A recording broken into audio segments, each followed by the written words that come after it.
October 2nd and 3rd, Sunday and Monday. Sun is in Libra and the moon is in Capricorn. They're squaring.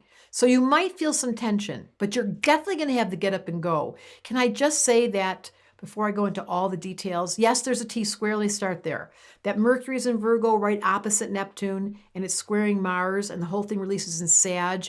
There's only one planet in fire, and I want to tell you about this birthday man called Sting. I think it's so crazy. He's born on October 2nd, and so is Gandhi. You can't make this up. Two great beings, October 2nd, Gandhi and Sting, but I'm going to talk to you about Sting. Some of you know my book, The Missing Element, on the front cover. I've been endorsed by Sting because we met by the most random of circumstances. Oh, I remember I was an astrologer and I went to give him a reading. And at the end of the reading, for some unknown reason, I said, let's switch chairs.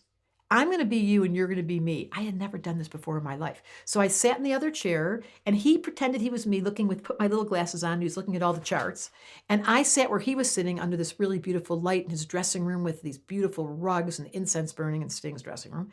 And then I sat there pretending I was him. And then he asked me questions and I answered as though I knew him. But the weird thing was I was channeling and I knew all these secrets about him that I should never have known because I really didn't know anything about him. And when we finished, I finally said, you know what, can we change chairs? I don't like being you, because I could feel all the power moving through me. And he was like, you don't like being me? And we switched chairs. And the next thing I knew, he was so impressed with that reading, not the reading, but the thing that happened after, where I was channeling all the stuff that no one could know about the police, the group he was in, and about his family that I should never have known. And the next thing I knew, I spent a year and a half traveling all over the world with him as a mediator, because I said during that talk, I have a feeling you guys aren't really getting along. So all that is to say, when you have a Libra in your presence, the best thing you can do is ask them millions of questions. They will spend all their time pretending that they don't have much to say. They keep getting you enrolled. They're really good at asking questions. This is really the highlight of Sting. He's a profoundly interested intellectual person.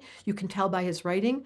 But when the moon is in Capricorn and you get conscious, a person born with this square, they're not just talking about the other. The moon in Capricorn makes them very practical. And can I just tell you that Sting is exceptionally, obviously disciplined. No one could be this successful at the age of 72 and still have an audience. I just went to see him in the summer in Las Vegas and captivate all of us, but because of his discipline. So this is a couple days of discipline. The moon's in Capricorn. Being willing to honestly ask yourself, is there a part of me, said the Libra, who has an artist in me, that needs discipline? Because the single thing that takes away the artist as years go by, especially to Libras, is they stop doing their art. They stop painting. They stop writing music. They stop playing music. And grown-ups turn into grumpy people. And this is the moon in Capricorn saying, we're going to use some discipline. So I'm just here to suggest and inspire in honor of Sting that everyone, one, can be themselves by really staying true to their practice and being disciplined. And that two, look what I did. Something so out of the ordinary, and it made the conversation so out of the ordinary that we became friends.